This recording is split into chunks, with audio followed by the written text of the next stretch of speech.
Okay, so as you can see, Clayton's here, I'm here, the Mark 1's here, the engine's ready to go in, so this shouldn't take very long. We'll set the time lapse up just so you have a little bit of content while we do this, but that's it. You ready? I'm ready, but you said it's not going to take long. This thing goes up like a millimeter at a time. So. Well, let's watch you do that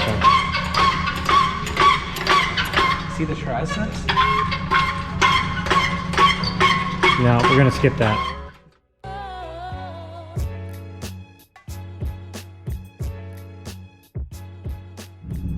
Okay, package time for the Mark 1. This is the standalone.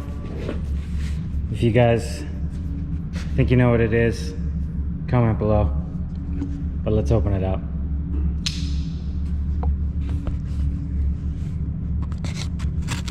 Cut to where towards you, I think is what we're supposed to do.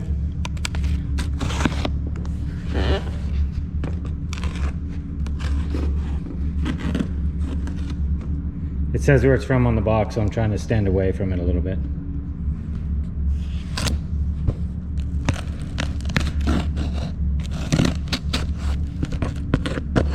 All right, let's see what it is.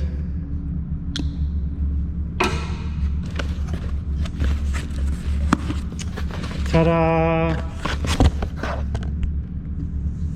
As you can tell, Haltech. We went to 1500 Elite. Oh, some abundance of Haltech stickers for the car.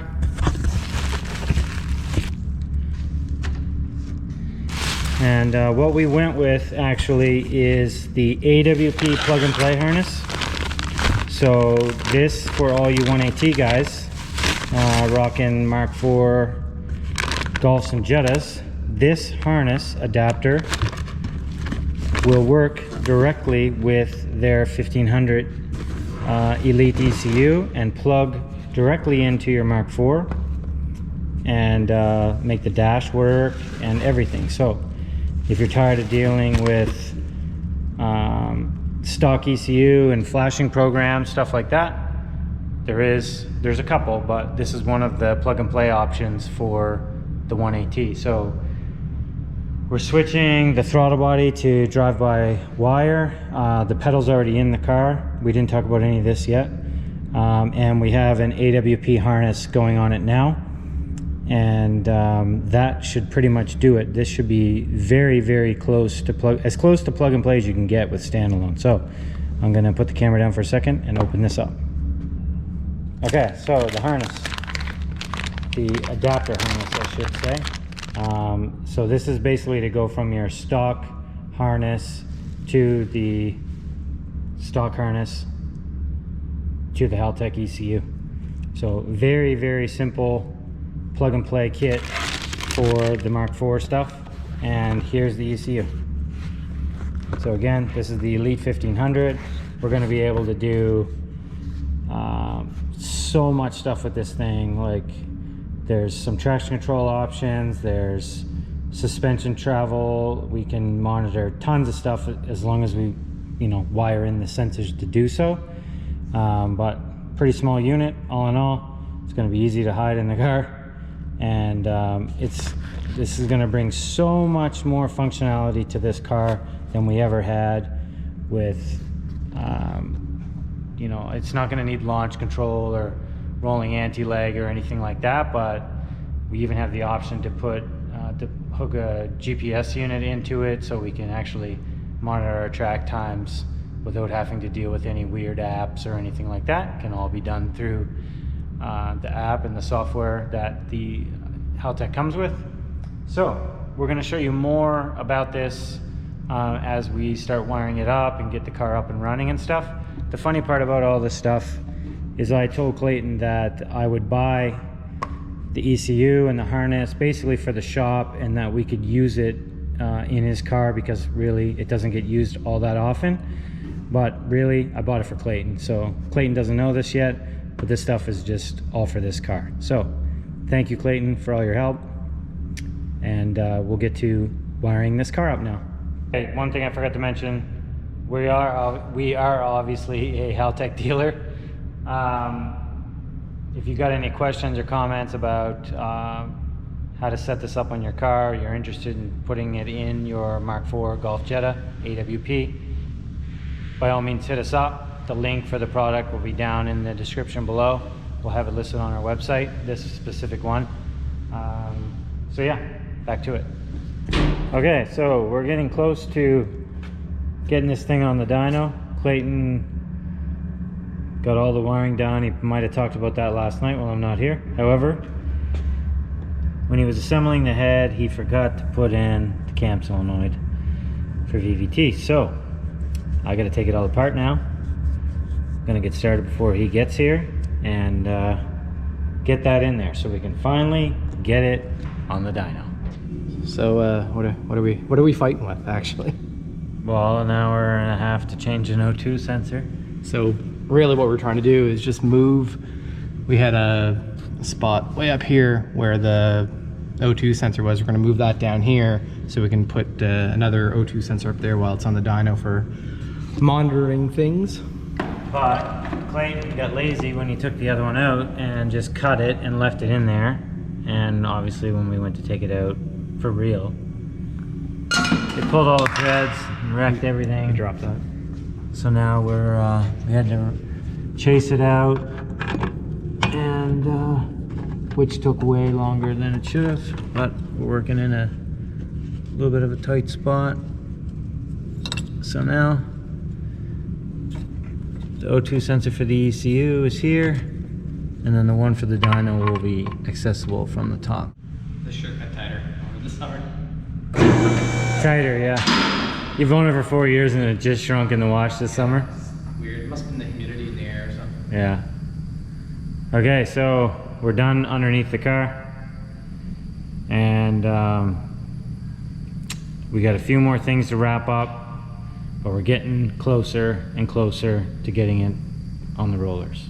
So Clayton, as I mentioned yesterday, I think, tidied up all the wiring. As you can see, he did a great job. So this would be just for everybody that knows, obviously we put Haltech Elite in it, 1500. It's got the plug and play adapter harness for AWP, ECU, and vehicle, I guess, and wiring harness. So we used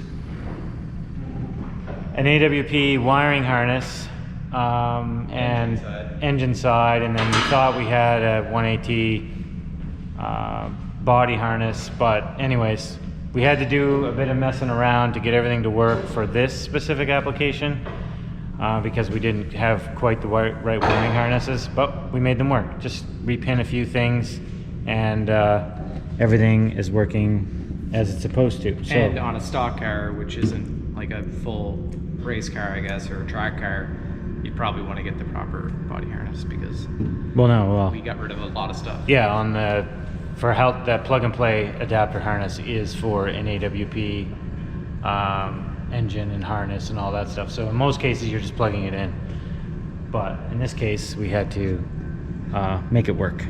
But that's it. The inside is a complete disaster because we're not finished installing everything yet. But it's to the point, I'll turn the light on. It's to the point now, at least, where I can run it on the dyno. Check the clamps. We swapped the O2 sensor, put a new set of plugs in it, right? Yep, put a bung in for the test O2 for the dyno. For the dyno.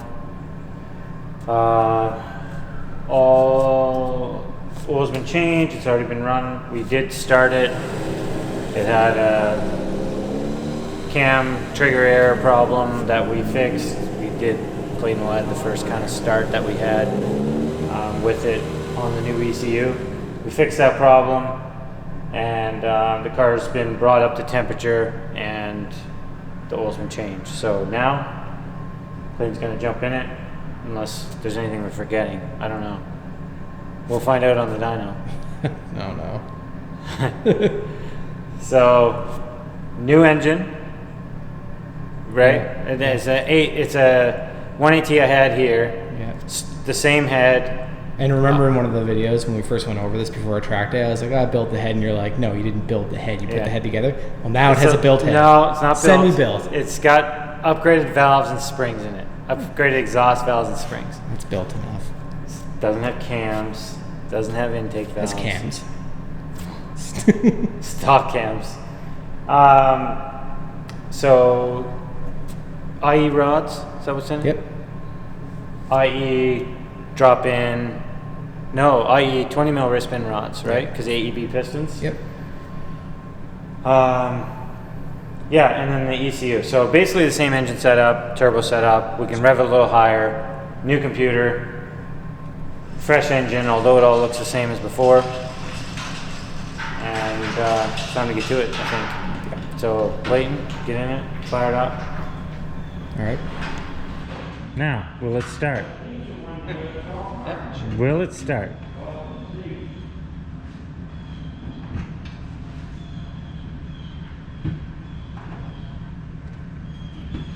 It's quality dash panel he's got going on there.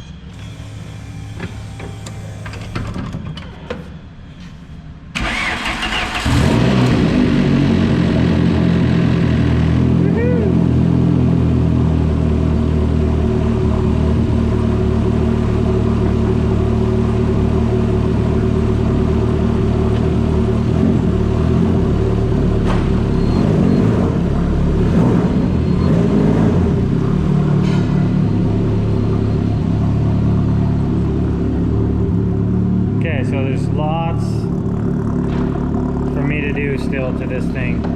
Tons of configuration in the ECU.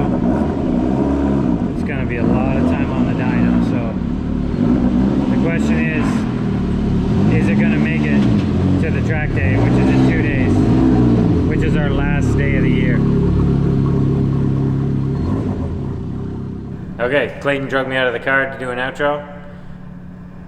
We're starting to do some work on this, so if you have any questions or comments, ask them below. It's crunch time now, so and be sure to like and subscribe. Clayton, anything else? I got nothing. That's it. Excited. See you in the next video. So as I start working on part 2 of the Frankie rebuild video, Dave's over here working away on editing the ECU for part 3, which is the dyno.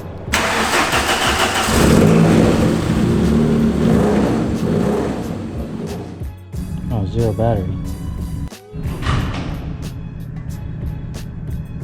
Oh, the door needs to be open.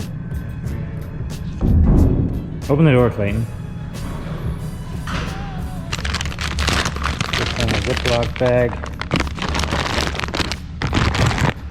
Sorry, this footage at this point is junk.